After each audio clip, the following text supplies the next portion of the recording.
Sup you beautiful people. Hope you've had a fantastic day. Welcome back to another new episode of What If Naruto Was the Red X. If you guys enjoy this what if, comment down below and let me know. And go ahead and check out other what ifs in the channel after watching this video. Don't forget to subscribe and leave a like, and also share this video with your friends. So now let's start this video. Depths of Hell. Naruto mentally groaned as he tried, and yet failed, to push the hot as sin demoness that was once a part of Raven off of himself. She had unfortunately pinned him to a wall before proceeding to give him one of the most intense make-out sessions he'd ever been in.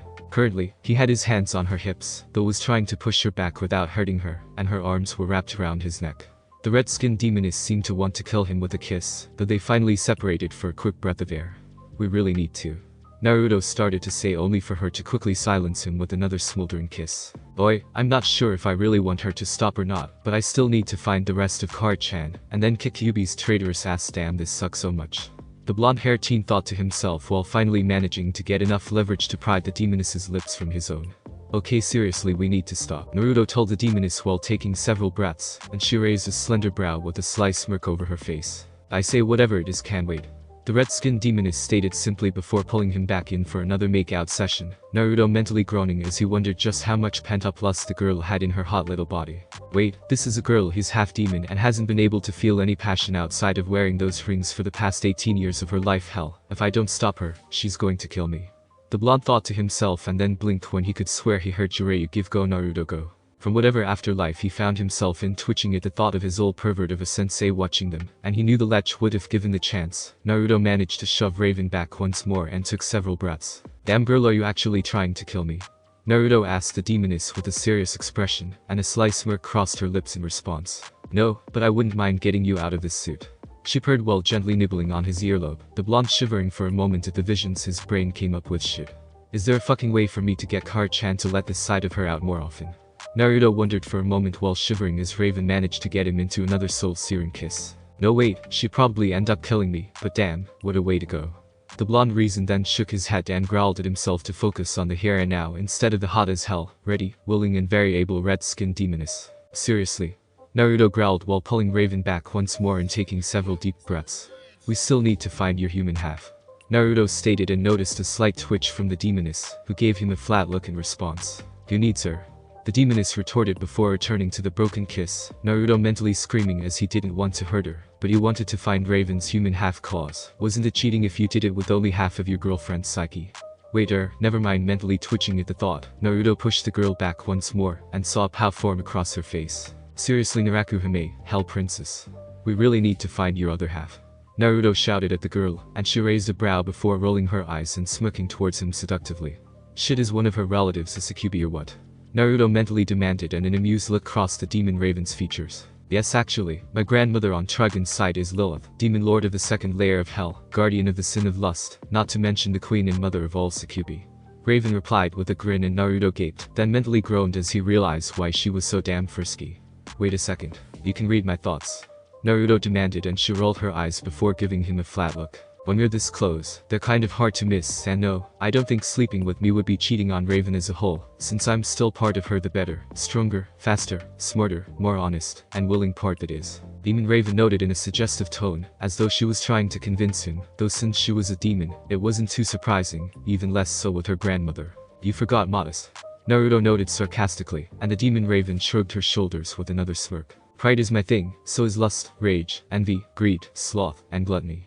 You know, I'm all sin and no virtue. I'd say you probably like that a little more anyways, given your profession and hers," the demoness replied casually, and Naruto mentally groaned. Well, it would be great to not have to worry about the Titans with her on his side. He couldn't take her from her friends, well, her human side that is. Maybe so, but she's still a part of Kar-chan as a whole, and I don't want just a piece of you, I want the whole thing, Naruto stated, and a look crossed the demon Raven's features as she made her clawed fingers walk up his chest. "I think someone's being a little greedy," she noted with a smirk while poking the blonde-haired boy's lips, and Naruto twitched before glaring at the demon.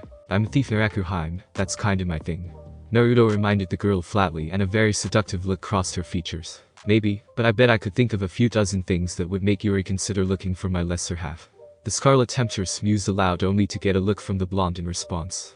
Pointing for a moment, the girl then sighed while, finally, backing away from him and letting him breathe normally. "Fine, we can find the little weakling," the demon Raven allowed while crossing her arms over her chest and walking away with a little too much sway to her hips. Yakami-sama, please help me resist the temptation of just ripping those clothes off and taking her against the damn floor. The blonde-haired teen pleaded while looking anywhere but at the girl, though was sure she heard what he said given the size of her ears. Spotting Itachi sitting down with some pocky by a rock down the path they were on, Naruto narrowed his eyes onto the man. Why didn't you help me with her? The blonde demanded, and Itachi raised a brow. While he knew of so many ways to turn that sentence against the blonde, he thought better of it and shrugged. I felt you could handle your girlfriend on your own. He said, only to mentally blink when he realized just how suggestive that sounded, and he'd been trying to avoid something like that. Yeah, well, she's harder to handle than the normal Kara-chan, Naruto stated while rubbing his temples with his index fingers. And given how Kara-chan can be a wildcat at times, she's probably even worse in that way too, Naruto added mentally, while Demon Raven smirked to the side and looked around for a moment. You have no idea, the best thing about us demons, no pesky inhibitions to keep us from doing what's fun. The Demon Raven noted aloud with a smirk on her full lips, and Naruto twitched while rubbing his face. I swear, she's going to kill me, and I'm probably going to enjoy every second of it, Naruto said while following the demoness, Itachi raising a brow for a moment before shaking his head. In my experience, it's best to live life to the fullest while you still can. Itachi noted sagely, and Naruto turned and gave the dark-haired Uchiha a look. Shut the hell up, Itachi. Naruto growled at the man, causing the Demon Raven to halt in her tracks and turn around with a raised brow. That is supposed to be that prick Sasuke's older brother? She questioned, and Naruto nodded his head, Itachi wincing slightly at the jab at his brother, albeit deserved. She could at least have the courtesy not to talk like that in front of him. Weird, why is he somehow not insane or a prick? The Demon Raven questioned while looking to the older man, and Naruto shrugged his shoulders. Itachi is kinda the black sheep of his family, Naruto supplied, and the demoness decided to take that as it was and walked off, the blonde twitching, even as his eyes followed her swing hips. Itachi, warn me if I'm about to walk into anything, Naruto stated while following after the demoness, and Itachi rolled his eyes while shaking his head with an amused look on his face. Where are we heading? The boat is back there in the water, the man questioned of the demoness, and she crossed her arms while walking deeper and deeper into the caverns and tunnels within hell. That boat can only take us so far. We're going to need to hitch a ride if we want to get any farther into hell, the demoness explained as they walked further into the depths of hell. Wait, who the hell can we hitch a ride from in a place like this? Naruto demanded, and the demoness sighed while walking forward, Naruto looking to Itachi, who remained stoic as ever. As they passed under an archway, the demoness suddenly stopped and placed a hand on her hip, while pointing to a large volcanic rock formation. He is who we'll be catching a ride on, she stated while pointing to the rock, and Naruto raised a brow while stared at the rocks, then the girl. A bunch of rocks? He asked, and the Demon Raven shook her head as hell itself began to shudder and quake around them. No, that is the most powerful of the demon lords, Lord and Eye of Hellfire himself, Raven replied simply while the rocks shifted, and Naruto gaped in shock as he saw the beast slowly reveal itself. It was quite literally double the size of Kyuubi at its full height, its body made up of numerous obsidian stones, lava flowing between the crevices to carve out dozens of runes and symbols into its body. Each of his forearms are tipped with hands that were tipped with 5 digits, each bearing a monstrously curved claw. Its shoulders had massive spikes forming off of them, and its head had 3 glowing green eyes that were closed. The single eye in its forehead formed like a vertical slit, its mouth nothing but a fang-filled maw at best, with smoke flowing from it. Several tall spikes surrounded the top of its head like some form of enormous crown, with flames forming from it like hair, and its legs looked more like a long tail of lava. Holy shit, Naruto exclaimed with wide eyes, while Raven smirked slightly at his reaction to the gargantuan demon lord.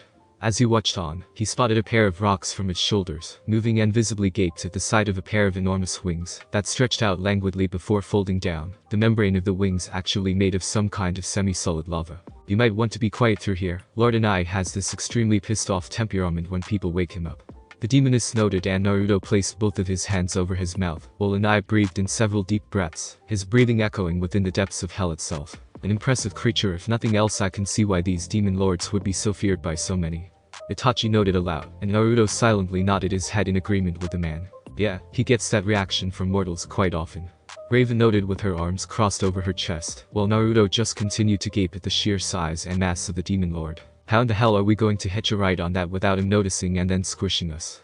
Naruto demanded of the demoness, and she smirked for a moment before replying. We're literally going to ride on his shoulders. Hopefully, he won't look down and see us, she replied, and Naruto twitched before letting out a grunt and walked towards the demon lord silently. Fine, but if I die I blame you, Naruto stated, and Raven frowned for a moment before walking forward and grabbing the back of his coat. I may be a demoness, but I wouldn't willingly put you in harm's way, Naruto, she stated before releasing his coat and walking ahead of him, Naruto blinking for a moment before muttering under his breath about not understanding her. Following behind the two, Itachi chuckled inwardly, even as he looked towards the gargantuan form of the Demon Lord and Eye of Hellfire. If we survive hitching a ride on him, I'll be surprised. Itachi couldn't help but think to himself as he, Raven, and Naruto made their way towards the Beast of Hell. Jump City. The Titans, Tartarus, and JLU looked at Jubi in a combination of shock and fear, as the gargantuan beast stood ominously in the distance. The three groups were staying out of the beast's sight, or at least they hoped they were as it looked around for a few moments. The beast then snapped its head to the side and slammed one of its paws into a building, grinning darkly as the entire building caved in on itself. "We are so dead, dude," Beast Boy thought to himself before gulping audibly, Batman frowning to himself before looking over to a wide-eyed Dr. Fate. "Any idea what this thing is?" Batman questioned, and Dr. Fate slowly nodded his head, while the massive 10-tailed beast growled and stretched its body, loud cracks audible even from the distance. "Unfortunately, I believe that to be the Hell Beast I mentioned earlier, however it seems that it's weaker than the one I saw in Raven's book." Dr. Fate replied while watching as the beast sat up and then opened up its lower mouth, while a strange violet mist flowed out of the air and into it. "That thing is enormous, and you're saying it's weaker than the one you saw?" Jinx demanded with wide eyes, and Dr. Fate sighed for a moment while shaking his head. "I said weaker, not smaller, and this thing is actually much bigger than the Hell Beast was, however its overall power is still only a mid-S class, and it seems like it's actually getting weaker." Dr. Fate replied while they all looked on as the Jubi's ears twitched and it looked right at them. "Oh guys, I think it found us," Seymour whispered with one wide eye as the beast then moved a single paw forward and placed it onto an entire building before leaning forward and narrowing its eyes onto the three groups. Well, what do we have here?" The enormous beast questioned in a deep ominous voice, a cruel grin stretching across both its upper and lower mouth. "The tiny mortals who kept Trigun busy so he could become a part of my being," the Jubi noted while looking down at them as if they were ants, a cruel laughter echoing from his throat. "What do you want?" Nightwind questioned of the beast wearily, and the Jubi merely chuckled while looking down at him with a grin. "That is quite simple actually. All I wanted was my full power restored. But that is a story for another time, little one. Right now all I want is to rid my new world of you remaining mortal trash," the beast declared before roaring loudly, the sheer force of its roar, sending the group flying in all directions, only to separate them as they all landed at different points around the city. "Ah, it's been so long since I've had such power at my command," the beast mused with an insidious chuckle before it flicked its tails about, flames flying from them and into the air. Chuckling lightly for a moment, its tail shot to the ground before they then dug its tails into the ground. Its 10 massive tails then shot out of the ground all around Jump City, Jubi grinning as he got down and yawned for a moment. "Well, I could always just crush them or kill them in an earthquake. I feel like I should entertain myself with these mortals for a while," the Jubi mused to himself while closing his eyes, and then inhaled a deep breath into his lungs. "Let's see just what kind of power I have now, and if I still know how to use it," Jubi said with a chuckle as he closed his eyes. The beast then exhaled a strange purple haze into the city. The haze slowly spread throughout the city, making its way outwards until nothing within the city was untouched by the strange haze. Deep in the city, Starfire groaned while sitting up, a hand to her head as she looked around and spotted Donna lying nearby. "Are you undamaged?" Starfire questioned of the Amazon, but when she didn't hear a response, the girl moved over to her. Feeling for a pulse, she was happy to see she was alive, then mentally sighed as she figured the girl was unconscious. "Though, I fear this is most unfortunate," Starfire said to herself only to blink when she noticed the strange haze and put a hand to her head. "What is this strange fog? It is most disorientating. Perhaps it was this that put friend Donna into the unconsciousness." Starfire mumbled quietly while looking around, noticing shadows deepening and light slowly fading out of view. As this happened, the fog started to move, soon the shadows rose up, and Starfire's eyes widened when 9 foxes appeared out of the mist around her. However, these foxes were far from the cute fluffy things she commonly saw on television. No, these were each sleek and thin beings with dull rust-red colored fur and numerous deep scars littering their forms. The tips of their tails, ears, and paws all colored jet black, and their undersides were an off-cream color. A string is tied around each of their necks, bearing a colored jewel on them, each a different color, yet all of them had the kanji for incomplete written within them. The 9 foxes then started to walk around to surprise Starfire, the girl looking at them strangely. The foxes made an odd high-pitched sound a second later, and their tails rose upward, balls of purple fire forming around them as they did. "Oh my," Starfire whispered as the foxes suddenly roared out before lunging at her. The foxes lashed out at Starfire, hurling the spheres of foxfire towards the alien princess. Not knowing what it was but not wanting to find out, Starfire ducked out of the way and picked up both Dawn before flying into the sky. "Please let them not be able to attack us up here. I fear I will not be able to protect both friend Donna. If they do," Starfire mentally pleaded, while keeping an eye on the many foxes below her. Meanwhile, the purple flames seemed to spread, forming into a kanji for pride as they did so, the foxes screeching before rushing towards building on either side. The foxes then pulled a Naruto, as Starfire assumed Beast Boy would say when they ran up the sides of the buildings, and then flipped on top of them, and started to growl towards her. I must confess, I am greatly confused by earthly beasts, but even I know that is not normal. Starfire said to herself under her breath while one of the foxes spun in on itself, changing its shape into an anthropomorphic fox with digitigrade legs and a muzzled face. Yes, I do believe I am correct in assuming that these are not normal Earth animals. Starfire said with a nod only for the anthro fox to crouch down before lunging forward and jumping at her with a swipe of its claws. Elsewhere, Cyborg and Mammoth groaned while slowly pushing themselves up, the titanium teen shaking his head as he noticed the strange fog all around them. Pushing himself to his feet, Cyborg saw Mammoth shake his head as he tried to shake off his own disorientation. Ugh, what hit me and what's with all this weird fog? Mammoth questioned while rubbing his head and looking around, Cyborg shaking his head while looking around as well. Don't know, just woke up as well. Cyborg admitted until he saw the shadows around him start to move, his eyes widening as they did. Mammoth, are you seeing any of this? Cyborg asked while Mammoth gaped as he saw the shadows form together, soon changing into something else. They each became a demon of some kind. One was red, one was blue, and the last one was green. Each had a face with large tusk-like teeth coming up over their upper lips and snout-like noses, horns though they varied between the three-toed feet, large clawed hands, and a physical build similar to that of Mammoth. They wore tiger skin loincloths, and carry heavy-looking iron clubs. Depends, you seeing three piss-off-looking monsters glaring at us, or is it just me? Mammoth asked the titanium teen seriously, and Cyborg slowly backed away, Mammoth following his action. As they did, the three demons roared, flames sprouting up around them to form the kanji for wrath, while the demons lunged at Cyborg and Mammoth. Cursing loudly, Cyborg quickly moved, grabbing Mammoth and pulling him with him as the beast-like men ran after them. One of them smashed its club into a streetlight along the way, knocking it to the ground like it was nothing. Crap. We just had to run into the one thing as physically built as us. Cyborg complained loudly while Mammoth looked around and then slid on his heel. Growling, the burly teen then barreled into a building, ramming his way through it. Mentally sighing at the damage, Cyborg then followed behind him, looking back in time to watch the three beast men try to stop, only to slam into one another, barreling each other over. Breathing a sigh of relief, Cyborg ran towards Mammoth with a grin. How'd you know they'd have trouble turning? Cyborg asked the redhead and caused him to look at him in confusion. They have trouble turning? Mammoth asked seriously, and Cyborg palmed his face for a moment before shaking his head.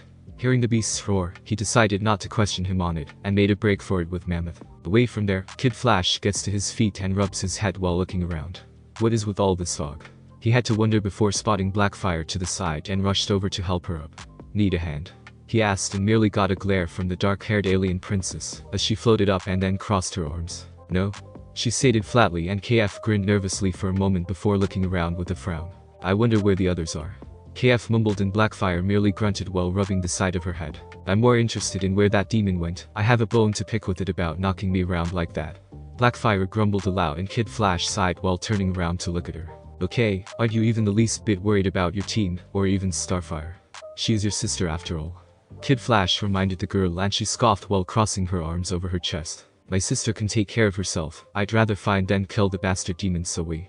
Blackfire started to say before narrowing her eyes and looking to the side. Raising a brow, Kid Flash followed her gaze and gaped when he saw a shadow start to rise up from the ground before changing its shape. The shadow changed into a woman who fell over and groaned in pain, dressed in a colorful robe with a yellow, red, and black pattern along its length. A red obi wrapped around her waist, her long dark hair spilling down her back, while she twitched upon the ground as if in pain. The girl?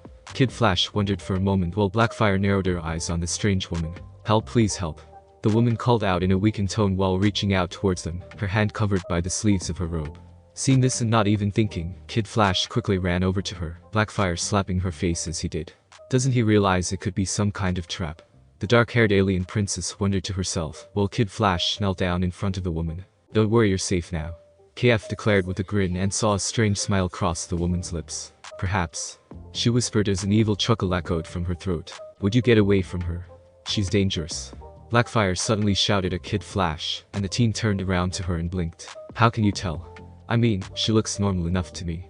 Kid Flash questioned while walking towards Blackfire, only to stop when he nearly tripped on something. What the? The speedster questioned only to spot a thin thread, like a string of silk, wrapped around his ankle. But you're not safe, Ninjin. The woman suddenly shouted with a demonic hiss to her voice as 8 yellow-black spider-like legs extended out of her robe, a pair of mandibles snapping out of her mouth as she started to pull on the thread. When she did, she also pulled Kid Flash off of his feet, and then started pulling him over towards her. Cursing loudly, Blackfire quickly moved, grabbing Kid Flash with one arm and firing a starbolt with her free hand. The bolt hit the Spider-Woman in the face, causing her to hiss as she rose up, now standing at twice her original height. Ever seen one of those before? Kid Flash questioned and Blackfire frowned deeply for a moment. Looks kind of like this one certain alien chrysalis eater I know. Blackfire admitted with a shrug of her shoulders, while Kid Flash looked at her strangely, as the Spider-Woman crouched down and hissed darkly while glaring at them, purple flames rising up around it to form the kanji for lust. Elsewhere, Jinx and Private Hive found themselves outside of a museum, shaking her head as she got up from where the Jubi had blown them. Jinx looked around for a moment and then walked over and helped Private to his feet. Oi, I don't think I want to do that again, main. Private noted and Jinx completely agreed with the militant member of her team. Noticing the fog around them, Jinx couldn't help a bad feeling she suddenly got while looking around warily. We should move and find the others before something happens. Jinx decided while continuing to dart her eyes about, Private nodding his head in agreement with her. However, before they could try to leave, they watched on as the shadows around them suddenly came alive.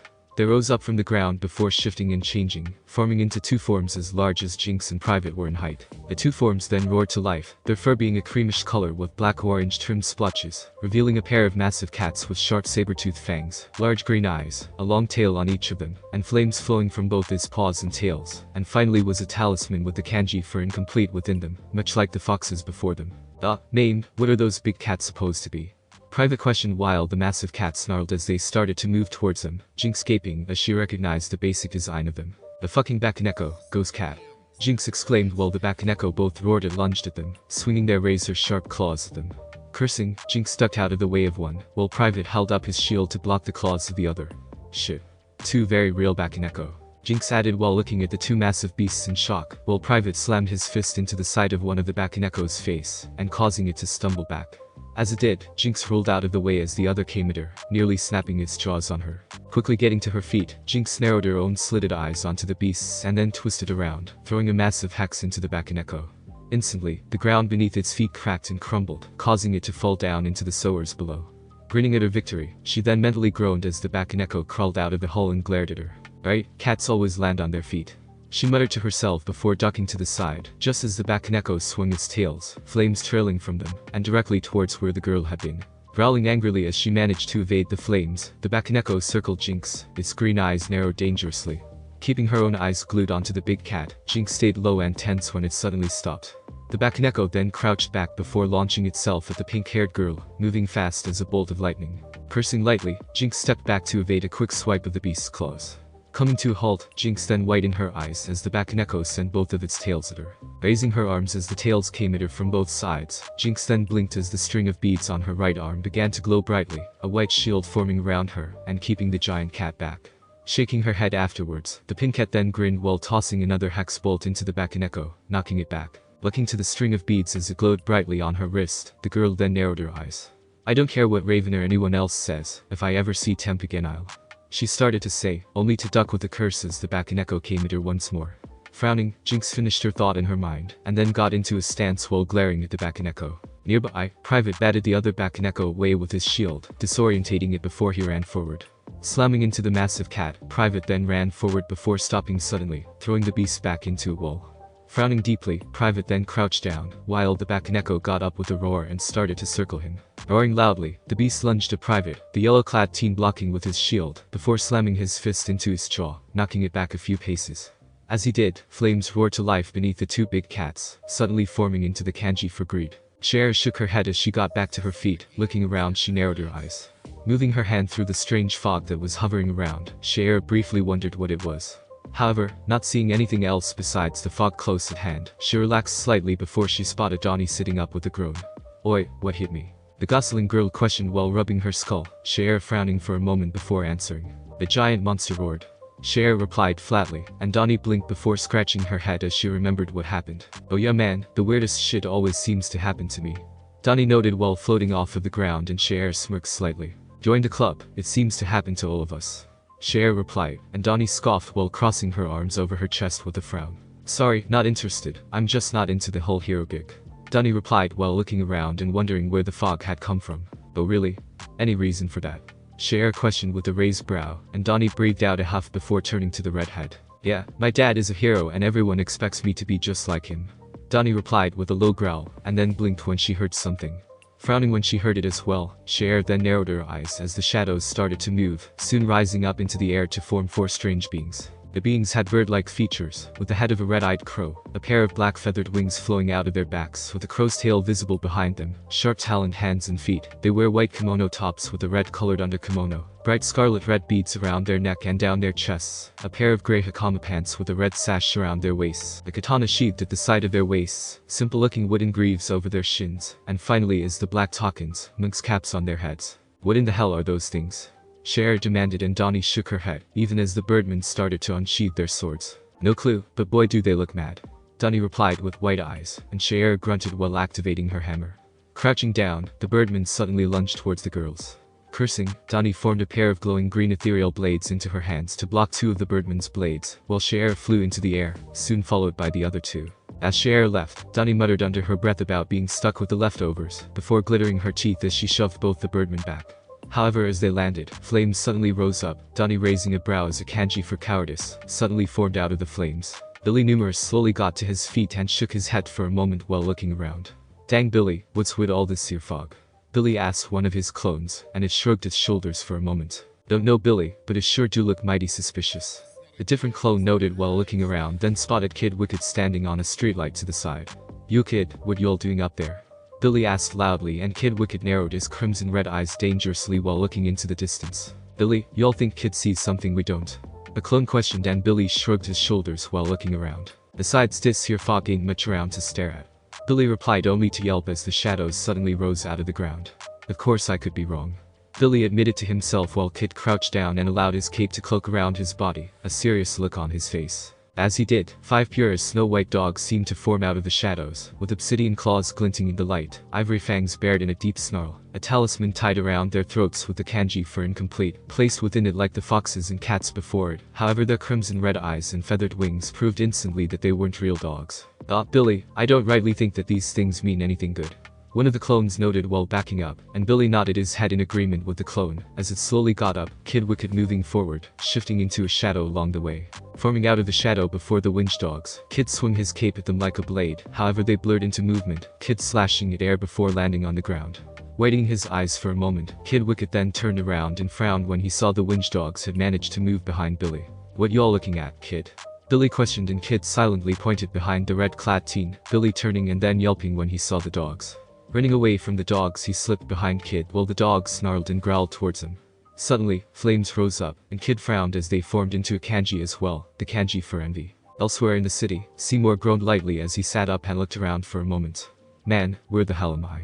He wondered while a cursing Gizmo walked out of a large building with a scowl across his face. Walking over to Seymour with his spider legs, the tiny terror then glared heatedly at the one-eyed youth. Get up, Gak Muncher, we've got major problems. Gizmo ordered, and Seymour shrugged his shoulders even as he got up onto his feet and looked around. I don't see any problems. The teen noted and caused Gizmo to pinch the bridge of his nose for a moment. That big 10-tailed thing, you moron. Gizmo reminded loudly, and Seymour made an O with his mouth before waving a hand through the thick purple-black fog around them. Man, what is up with all this fog? Seymour questioned mostly of himself, and Gizmo muttered something before taking out a scanner and checking the fog. However, his scowl then turned into a wide-eyed gaping expression as he found out what it was. Oh shit. That fucking beast just spread its chakra all around the city. The tiny terror exclaimed, and Seymour tilted his head to one side before scratching his cheek. Is that bad? He questioned and got a glare from Gizmo that basically told him to shut up. Deciding it was best not to get on the tiny terror's nerves, Seymour then looked around and stopped when he saw a blob of a shadow rise up.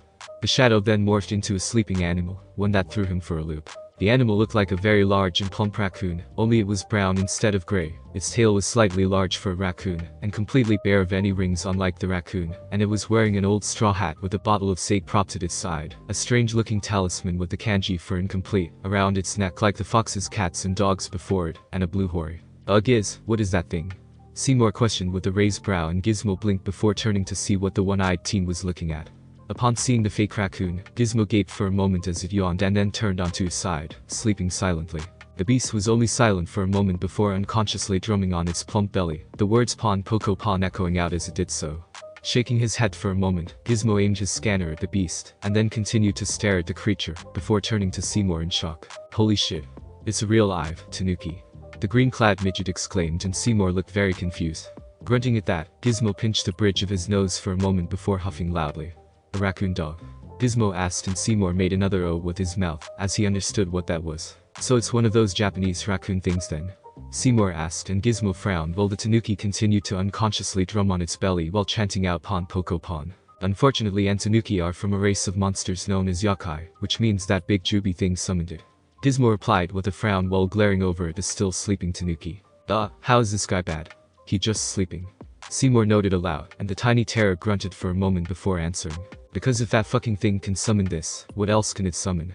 Gizmo replied in question while staring at the tanuki with a frown as it remained sleeping, flames suddenly rising up around it, and forming the kanji for sloth. Batman stands with a frown on his face, Nightwing rubbing his head beside of the Dark Knight.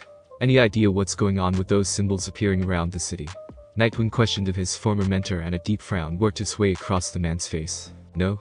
He replied gruffly before taking a scanner from his utility belt and holding it up to scan the area. Narrowing his eyes on the scanner, Batman noticed the odd fluctuations in power that the symbols were causing. Well, they have to mean something. Nightwing responded, and Batman nodded his head with a frown, both men then hearing screams from around the city. The others. Night cried while quickly leaping to his feet and jumping to the building across from him.